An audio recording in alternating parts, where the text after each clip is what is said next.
안녕하십니까. 소통과 혁신연구소 정성희 소장입니다. 노동자 경제학 6번째 시간입니다. 오늘은 자본주의, 약소국들을 어떻게 약탈하나, 제국주의 신식민주의 정책, 제국주의 나라들이 약소국에 대해서 무역과 투자 전략을 통해서 부동과 교환을 어떻게 하는가에 대해서 말씀드리겠습니다. 구식민지와 신식민지의 차이가 뭘까요?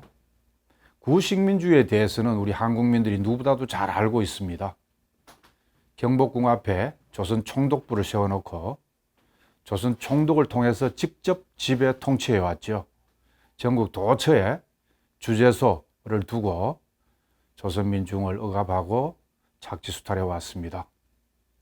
구식민주의는 영토적 병합에 기초한 직접적이고 노골적으로 감행되는 식민주의고, 신식민주의는 다른 나라를 독립국가로 치장하면서 교활하고 은폐된 형태로 실시하는 식민주의입니다. 마치 자주 독립국가인 것처럼 대통령도 두고 국회도 두고 대법원도 두고 상권 분립을 모양을 잘 갖춰놓고는 밑으로 온갖 공작과 경제적, 정치적, 사회문화적 이 지배력을 가지고 간섭해오고 있죠. 그래서 본질적으로 신식민주의는 구식민주의와 차이가 없습니다. 공통점은 다른 나라, 민족의 자주권을 유린하고 약탈하는 체계, 방법이라는 것이고, 차이점이라면은 훨씬 더 교활한 수법이라고 볼 수가 있죠. 간접적인 지배 방식입니다. 정치적으로는 미국 중심의 현대 제국주의가 신식민주의 정책에서 정치적 예속과 힘을 집중적으로 넣고 있습니다. 독립을 인정하는 것처럼 해놓고는 그 앞잡이 정권을 조작하고 조종하고 압력 간섭하고 이렇게 해오죠. 여야를 불문하고 정세가 유의기 상황에서는 미국이 움직입니다. 미 대사관, 정보기관도 유치하고 있다고 그러는데, 그 사람들이 여야 국회의원들도 만나고 기업인들도 만나고 청와대 비서관도 만나고 이렇게 해서 미국의 의도를 관찰하고 있죠. 경제적으로는 약소국, 개발도상국들에 대해서 경제적 상품과 자본의 침투, 이런 예속화를 통해서 정치 군사적인 지배를 뒷받침하고 있습니다.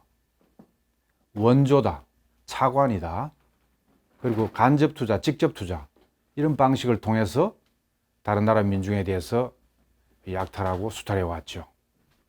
그리고 미국 주도의 각종 국제기구가 있습니다.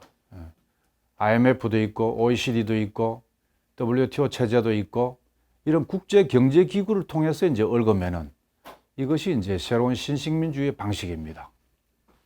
사상 문화적으로도 이 제국주의 사상 문화, 양키 외식 문화, 이 부르주아 사상 문화를 퍼뜨려서 이 민중들의 이 자주의식, 이 반제의식, 이 투쟁의식을 마비시키고 식민 지배를 순종하게 만드는 이런 교활한 수법을 쓰고 있습니다.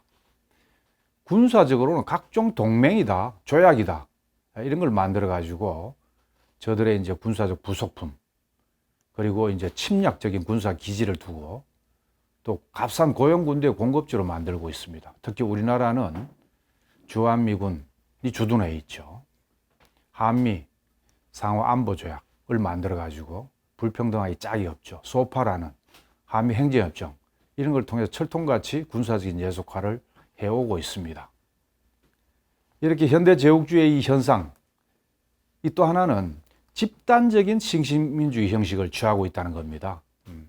미국과 일본, 유럽 중에서도 특히 영국, 호주, 이런 나라들이 동맹을 형성을 해서 중국을 견제하고 러시아를 봉쇄하고 북을 압박하는 이런 방식을 취하고 있습니다.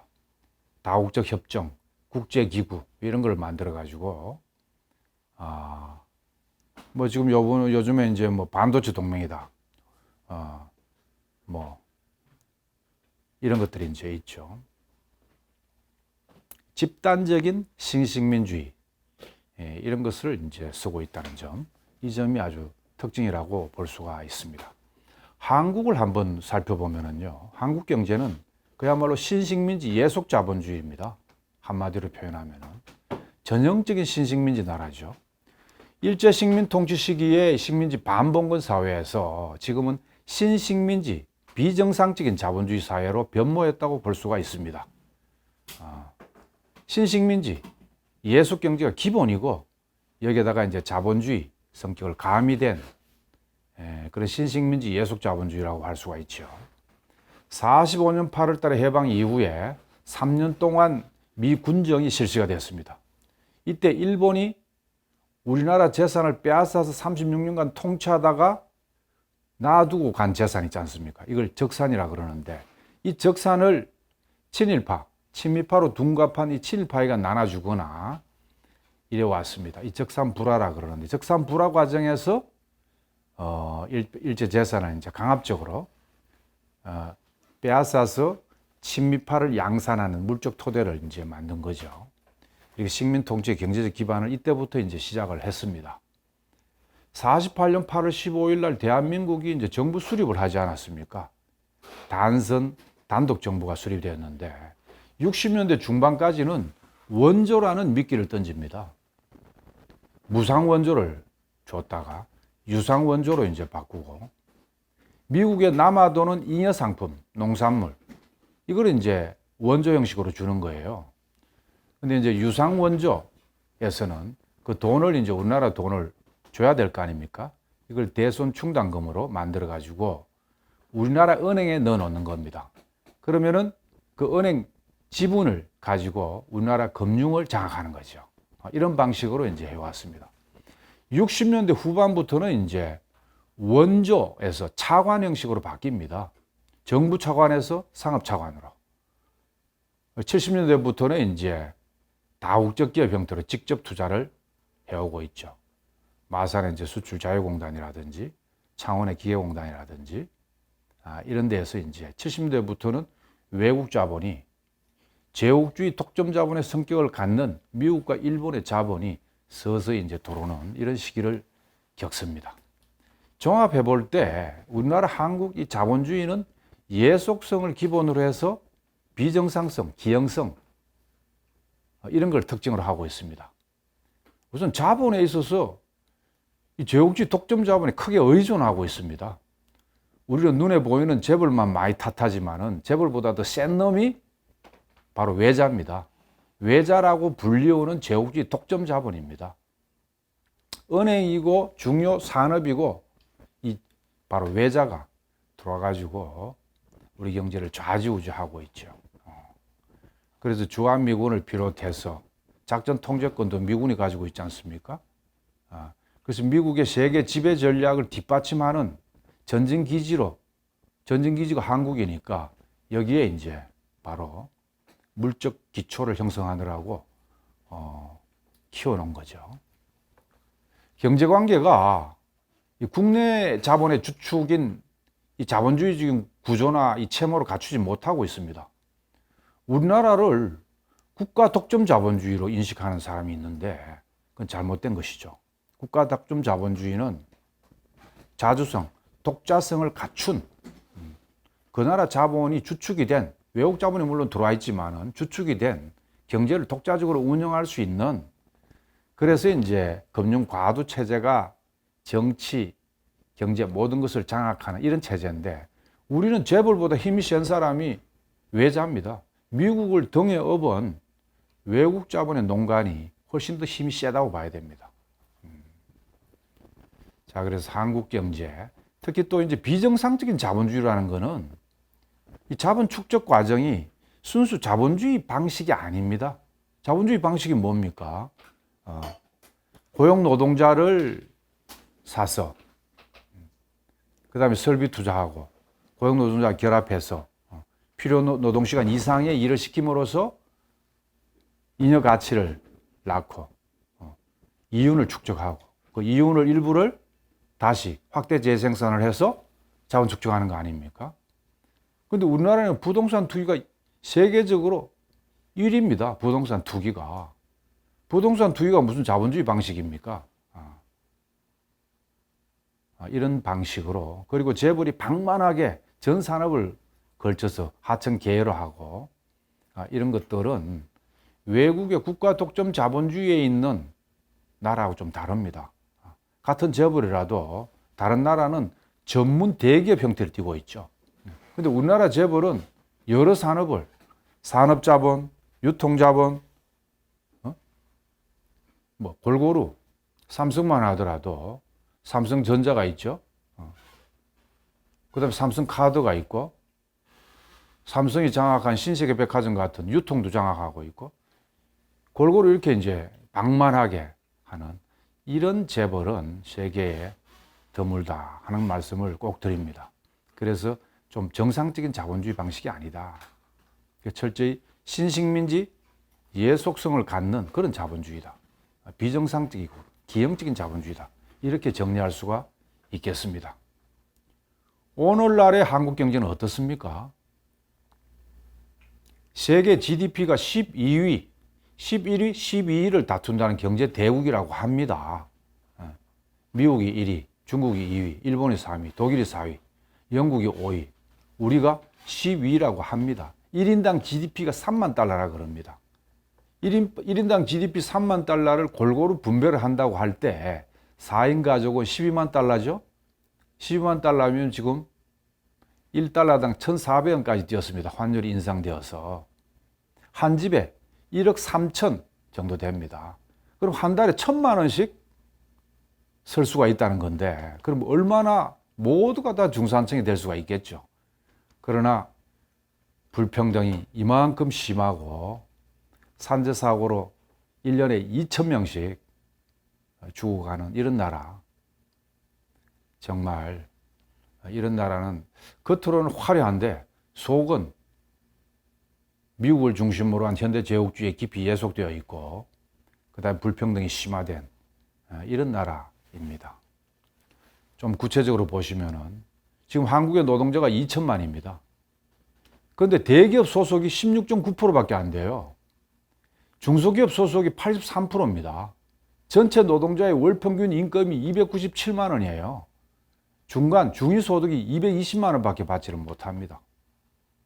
근데 공기업, 대기업 다니는 사람들은 연봉 7천이다, 1억이다. 그거는 극소수 2천만 중에 아주 극소수 1% 노동자들이죠. 그걸 가지고 노동자들이 잘 살고 있다. 이렇게 얘기하는 것은 정말 완전 거짓이고 기만이라고 볼 수가 있습니다. 산재 사망으로 한 해 2,000명 이상이 사망을 하고 있고 300만 이상이 특수고용, 플랫폼 노동자. 이 사람들은 노동자 대우를 못 받아요. 사회보험이나 근로기준법 적용해서 제외되어 있습니다. 건당 수수료를 받고 정말 하루에 12시간, 13시간씩 장시간 노동이 허덕이고 있습니다. 비정규직이요. 한 800만 가량 되는데 전체 노동자 중에 보세요. 2014년도에 37.3%, 2017년도까지 조금 계속 늘어나다가 2018년도부터 좀 감소했어요. 2021년도까지. 근데 윤석열이가 등장한 이후에 또 39.8%, 한 해만, 22년도 한 해만 1.9%가 증가했습니다. 윤석열이가 얼마나 반노동, 친자본인 줄을 여기서도 이제 나타나고 있죠. 10대 재벌 노동자 말이죠. 136만 명 중에 비정규직이 52만 명이 차지합니다. 38% 차지하고 있죠. 그중에 직접 고용 비정규직이 10만 명, 간접 고용 비정규직이 41만 명이나 됩니다. 대기업이고 재벌 기업에는 전부 다 정규직만 있는 줄 아는데 천만의 말씀입니다. 10대 재벌의 비정규직 비율 보세요. GS, LG입니다. 64%가 비정규직이고 포스코가 61%, 현대중공업이 59%, 롯데가 53%, 농협이 42%, 하나그룹이 40%, 삼성이 36%, 현대자동차가 35%, SK가 25%, LG 23% 이렇게 차지하고 있습니다. 10대 재벌이 비정규직이 이렇게 많이 차지하고 있습니다. 이윤 추구를 위해서 쉽게 쓰고 쉽게 버릴 수 있는 이런 비정규직을 이만큼 많이 사용하고 있다는 겁니다. 인건비 줄여서 이윤 극대화를 위한 것입니다.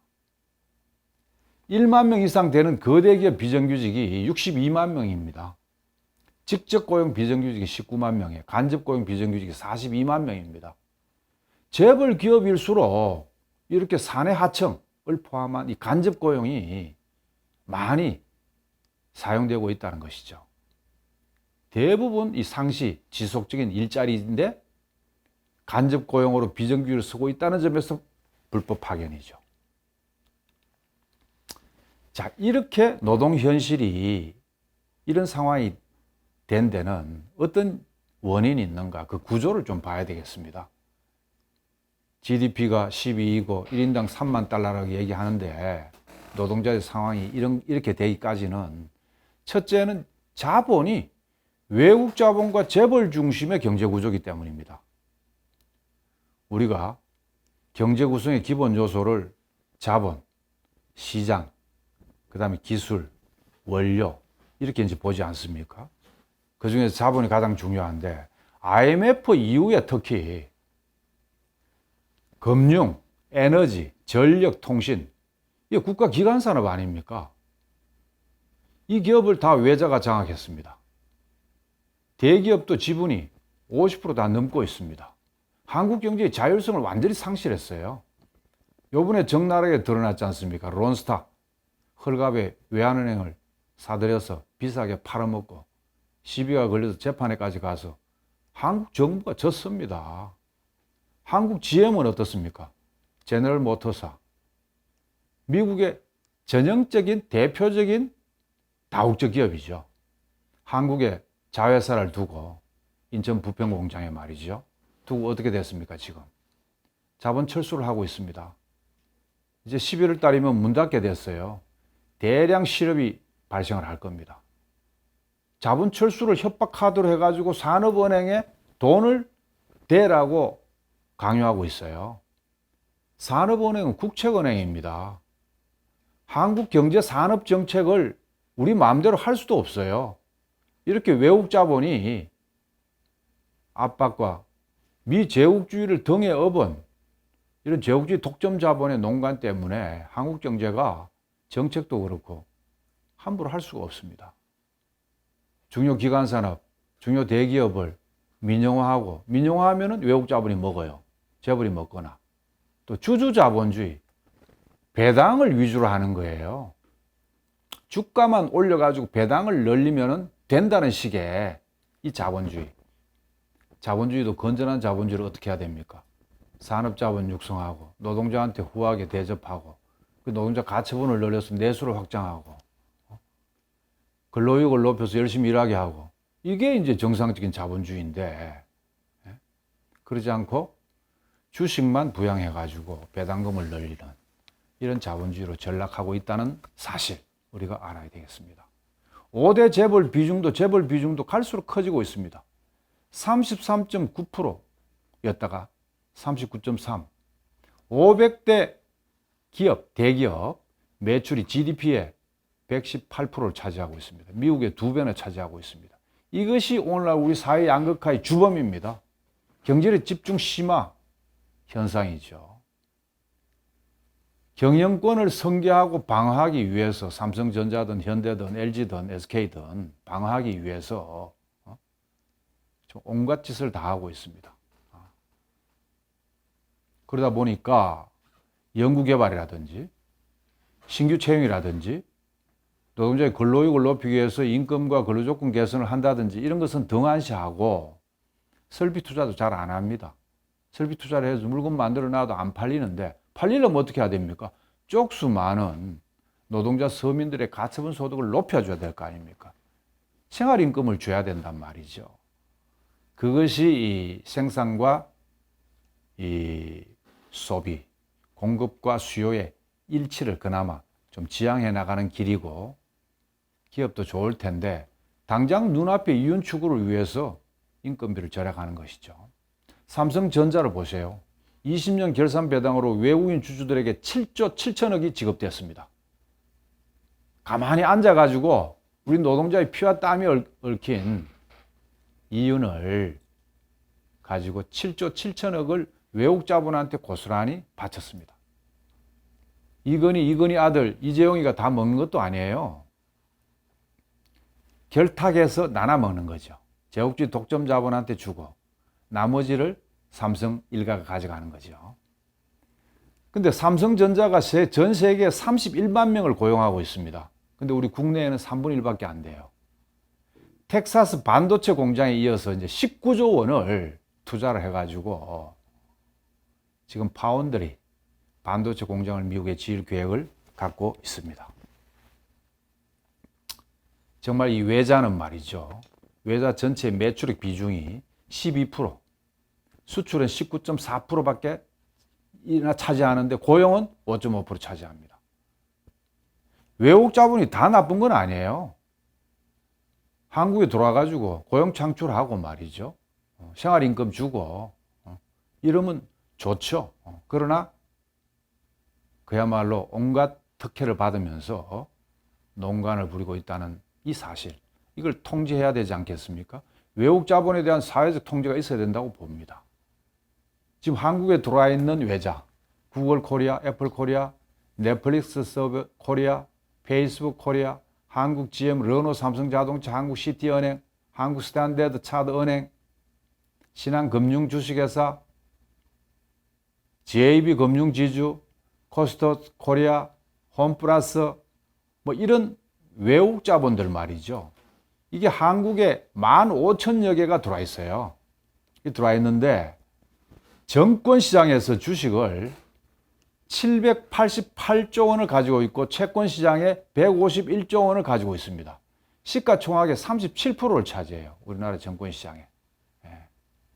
그러니까 정권과 은행과 이런 데 금융기관에 이렇게 이제 들어와 있죠. 다수의 시중은행까지 장악하고 있습니다. 삼성전자.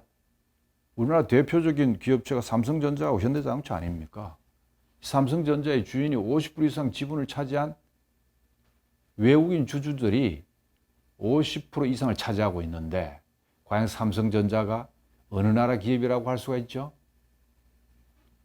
한국 경제는 미국계의 금융자본과 ICT 기업들이 좌주된다고 봐도 과언이 아닙니다.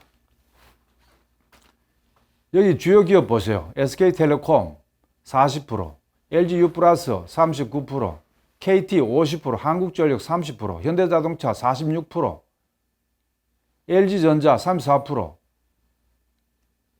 포스코 57%나 차지합니다. 외자 지분이.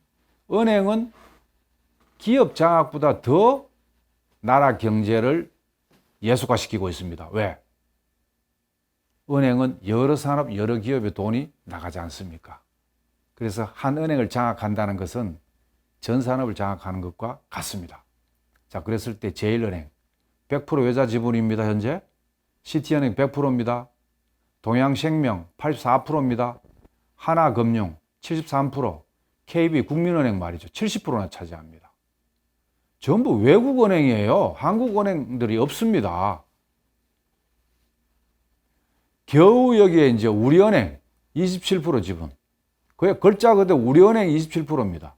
나머지는 전부 다 40, 50%, 100%까지 되는 이런 경제.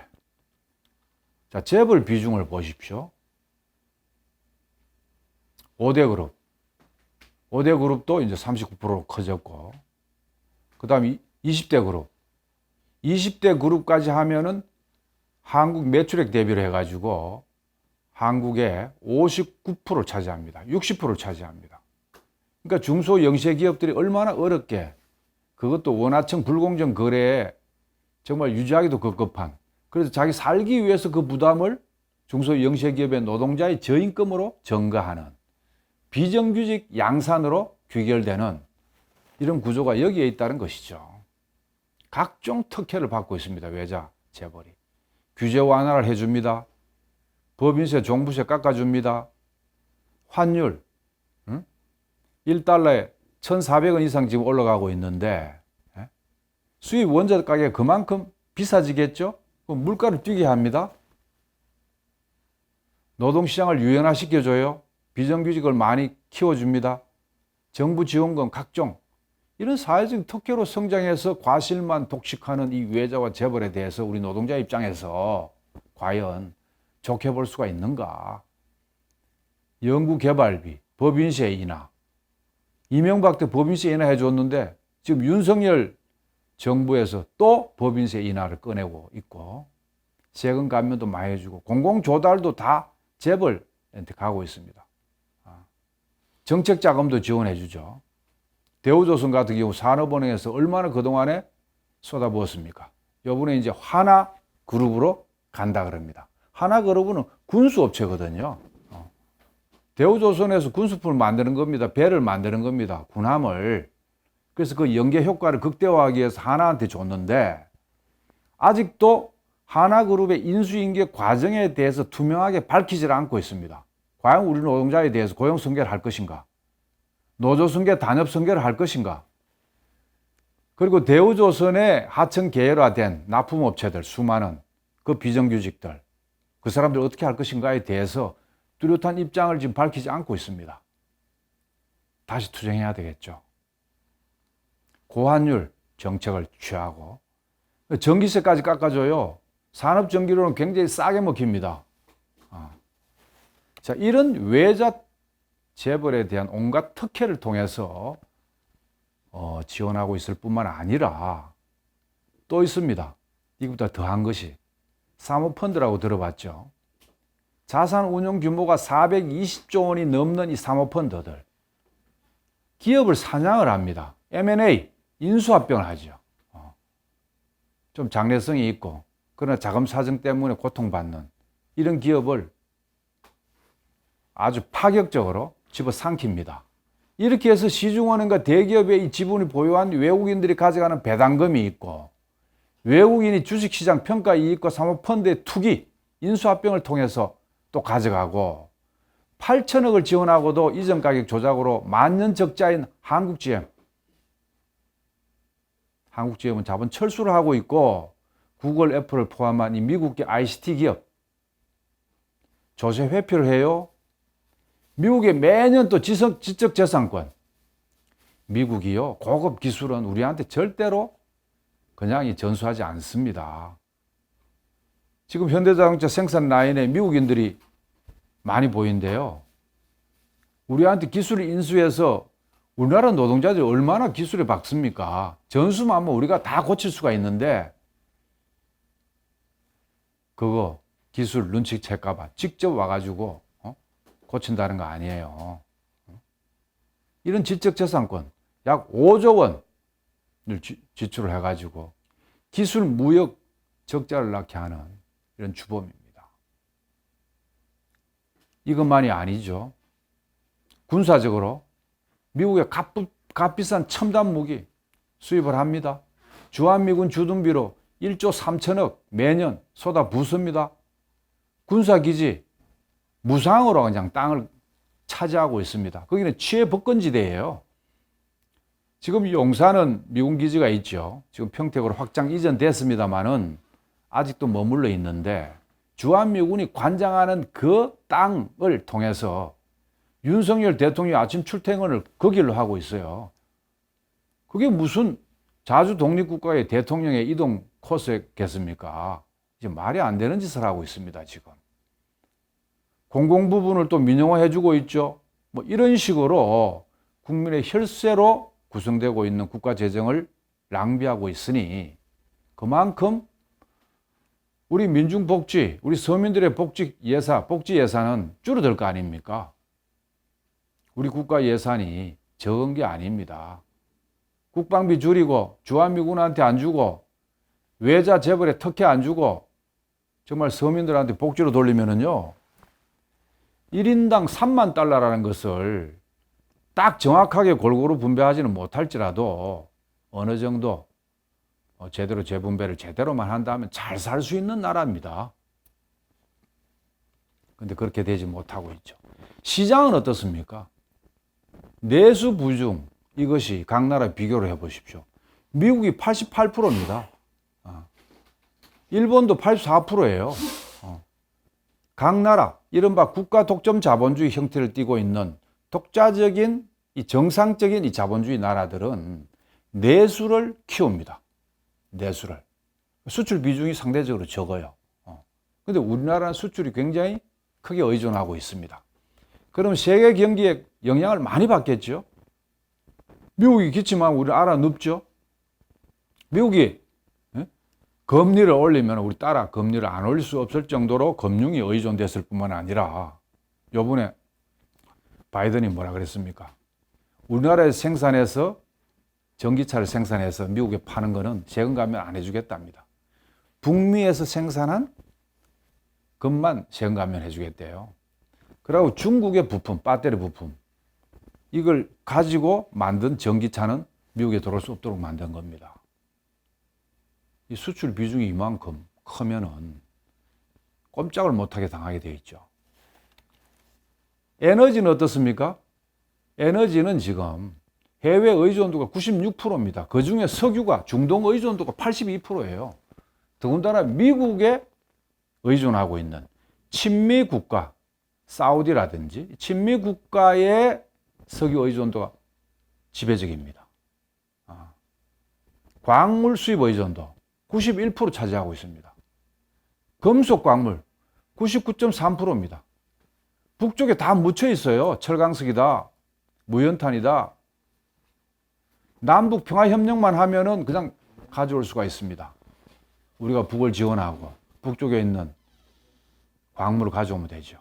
근데 이것도 다 해외 수입을 하고 있습니다. 자, 이러니 에너지를 의존한다는 것은 경제 운용의 근본적인 이 원천, 자원 아닙니까? 이거를 해외에 의존한다. 제국주의 독점 자본에 의존한다는 것은 그야말로 경제가 예속 경제일 수밖에 없습니다. 기술은 어떻습니까? 한국 기술이 많이 향상되었다고 합니다. 예전보다 훨씬 좋아졌죠. 그러나 원천 기술, 기초과학에 입각한 원천 기술, 이것은 취약합니다. 기술 무역 수지로 말해주고 있는데요.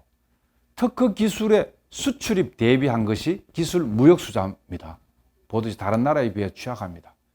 그래서 로얄티를 지급하고 미국, 일본에 기술을 많이 의존하고 있습니다. 일본은 무역 수지, 기술 무역 수지가 1위입니다. 노르웨이, 스웨덴, 영국, 미국, 독일 이런 나라들이 이제 크죠. 우리는 22위입니다. 훨씬 떨어지고 있죠. 우리나라가 전체 기술 도입 의존도 중에 미국이 제일 큽니다. 그 다음에 일본, 그 다음에 영국, 독일 이렇게 차지하는데 기술에 있어서나 에너지에 있어서나 에너지도 미국 영향권에 있는 중동에 석유를 수입하는 비중으로 볼 때나 이래가지고 무슨 한국 경제를 자주이고 독자적인 기반을 갖는 그런 경제를 운영할 수가 있겠습니까? 정치로도 예속되어 있지만은 경제적으로 자립 기반이 매우 취약하기 때문에 미국이 지배 통치하기가 굉장히 쉬운 그런 나라라고 할 수가 있죠. 거기다가 이제 한국 경제는 복합위기 상황입니다. 경제 침체, 보호무역, 그리고 대외 의존적인 한국 경제는 그야말로 굉장히 어렵습니다. 지금 무역 수지가 적자 상태로 이제 전환되었죠. 경제 성장률은 2% 떨어졌습니다. 2%대로. 그리고 제조업, 중위 기술, 미국, 일본이 이제 첨단 기술. 그 다음에 이제 중국이 이제 하위에서 중위로 추격하는데 우리가 이제 중위권을 먹고 고급 기술을 이제 생산을 해서 발전시켜야 되는데 중국이 추격하고 있고 미국, 일본은 범접하지 못하게끔 차단하는 이번에 반도체 동맹도 그렇습니다. 미국을 중심으로 해서 일본, 대만, 한국 이렇게 이제 했지 않습니까? 한국과 대만은 조립입니다. 반도체 주로. 최첨단 기업은 미국이 가지고 있고요. 이렇게 해서 중국의 추격을 막기 위한 대중국 견제 반도체 동맹이거든요. 자, 그래서 이 최적화는 한국 산업이 디지털 경제로 재편되면서 경쟁력이 점차 좀 약화되고 있다. 4차 산업혁명 시대. 이건 첨단 기술, 고급 기술을 갖는 게 제일 중요하거든요. 이건 미국, 일본이 양보를 하지 않고 있습니다. 특히 이제 외국 기업들, 구글이나 애플, ICT 기업의 이제 플랫폼을 독점하고 있죠. 중국은 자립화를 통해 가지고 중간재 수출이 이제 어려워지고 있는. 우리가 이제 중간재 수출이 한국이 중국에 많이 했거든요. 부품을 많이 댔단 말이죠. 그래서 중국에서 조립을 해가지고 이제 수출하는 이런 시스템이었는데, 이제는 부품업체도 중국 자체적으로 하겠다는 거예요. 예를 들어서 현대자동차가 중국 공장이 있다. 완성차가 들어가면은 부품업체 따라 들어갑니다. 근데 이제는 그 부품업체를 이용하지 말라는 거야. 중국의 부품업체를 이용해라. 현대자동차 완성차는. 이렇게 얘기를 하고 있는 거예요.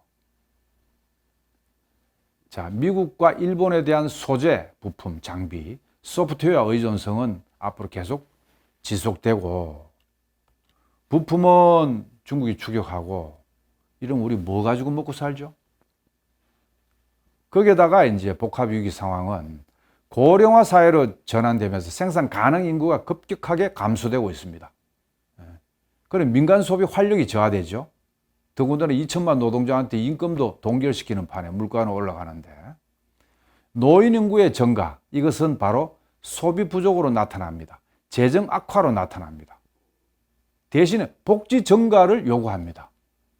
청년 인구가 감소돼 가지고 노동력이 떨어져요. 세수가 줄어듭니다.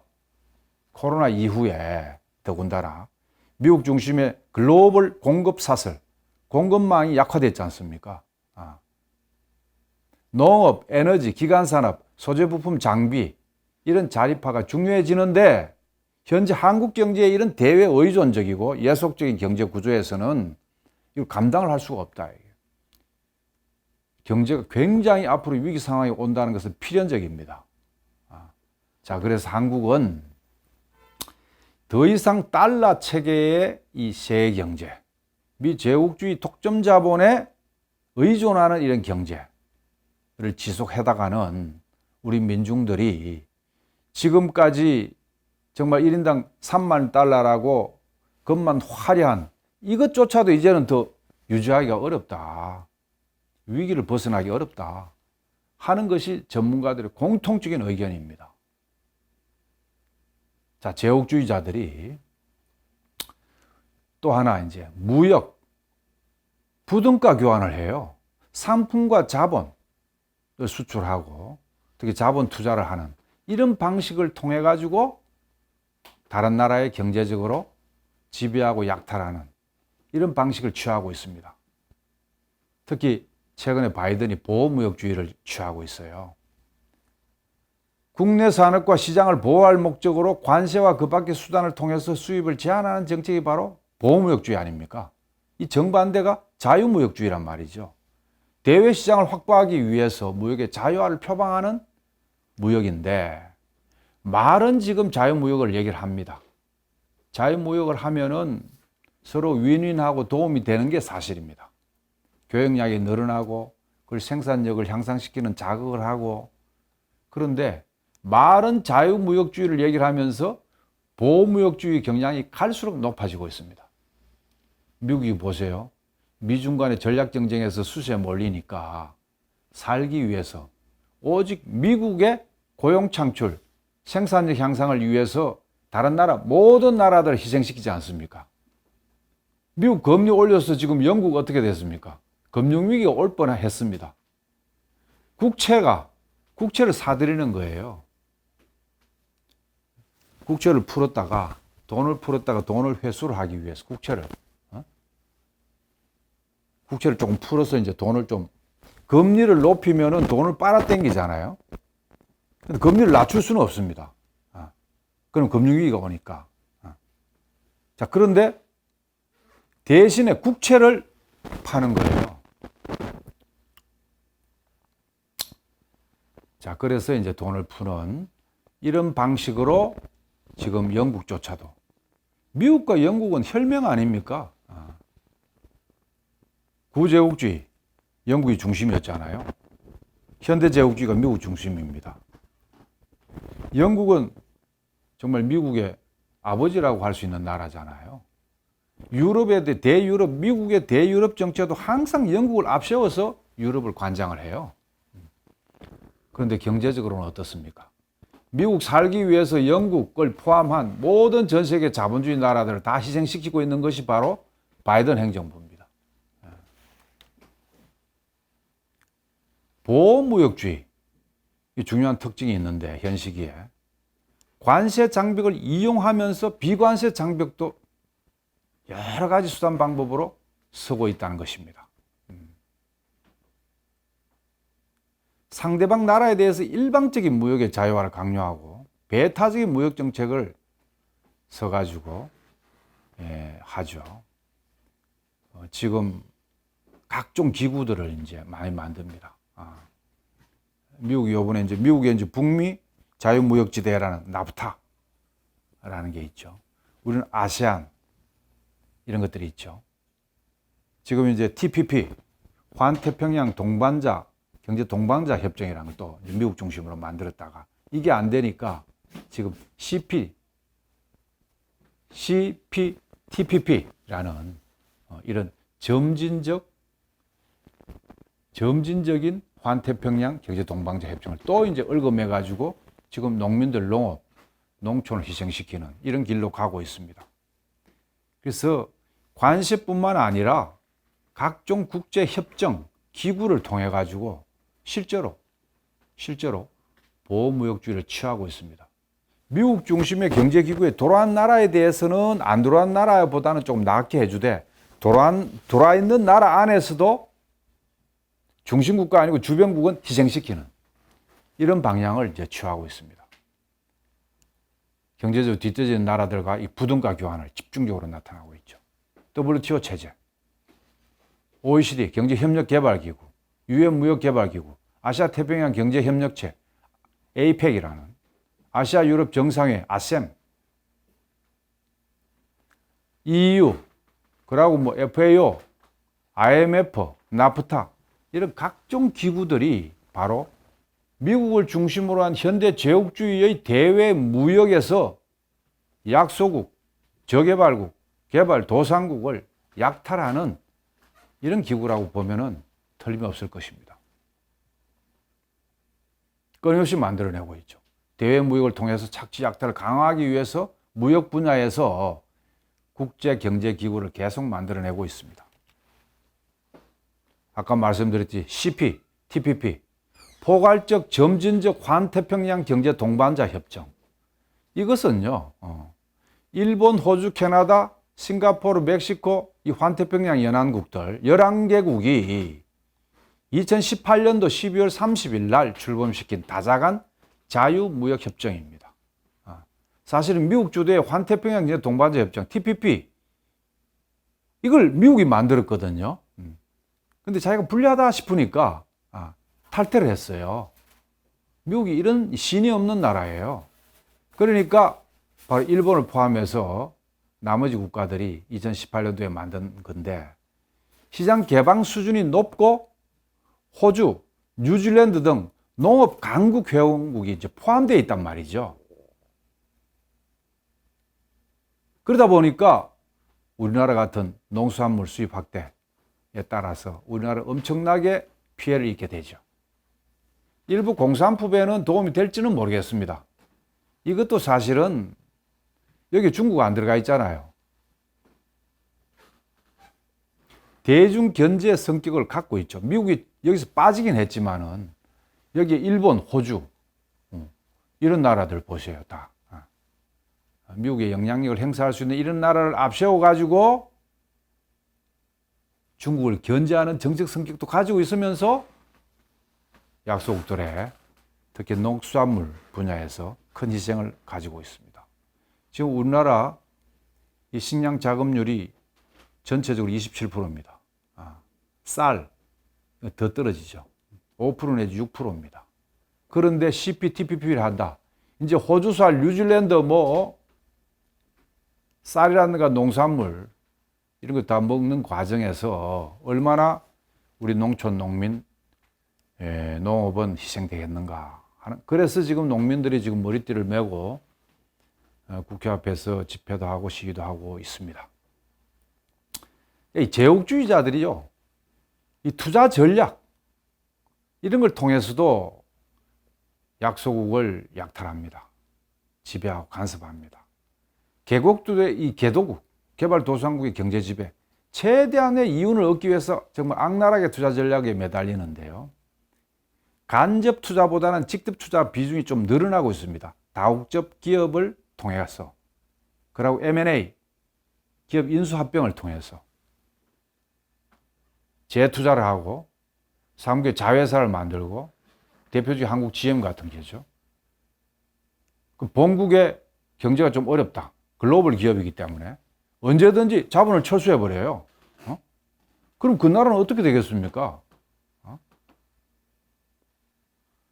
그래서 본국의 이 자회사에서 얻은 이득을 다시 투자하거나 그 옆에 나라에 투자하거나 이렇게 해서 문어발처럼 글로벌 기업을 이제 만드는. 글로벌 다국적 기업은요, 자본 수출을 해놓고는 잘 나갈 때는 그 나라의 노동자들, 고용노동의 착취를 통해서 이제 이윤을 많이 가져가다가 세계 경제 위기가 왔어. 그럼 본사를 살리기 위해서 언제든지 자본 수출을 합니다. 뒤도 돌아보지도 않아요. 그리고 그 전에 협박을 하죠. 산업을 통해 돈을 대라. 그러면 한 3년 유예시키겠다. 3년 유예해놓고 지금 결과가 어떻게 됐습니까? 한국 GM. 결국 나가는 겁니다. 밑 빠진 독에 물 붓기예요. 왜 나갈 거 거기에다가 우리 국민 혈세를 낭비합니까? 애초부터 나가게 해야지. 그리고 그 실업자를 다 다른 기업에 취직시키도록 정말 사회 안전망을 확실하게 구축을 하고 교육을 시키고 국가가 고용을 책임져야 됩니다. 제국주의 독점자본의 성격을 갖는 다국적 기업의 이런 농간을 통해서 우리 노동자 민중도 희생될 때 국가가 책임지고 먹고 살도록 해줘야 될 거 아닙니까? 자, 오늘은 자본주의, 제국주의, 국가 독점 자본주의를 기반으로 한 대외적으로 제국주의 형태로 나타나는 이런 미국 중심의 현대 제국주의가 저개발국, 개발도상국에게 어떻게 신식민주의 방식으로, 간접적 지배 통치 방식으로, 그리고 무역과 투자를 통해서 약탈을 하고 있는가를 살펴봤습니다. 다음 시간에는 노동자 경제학 7번째는 정보산업시대, 4차 산업혁명 시대에 자본이 어떻게 착취하고 수탈하는가에 대해서 살펴보도록 하겠습니다. 안녕히 계십시오.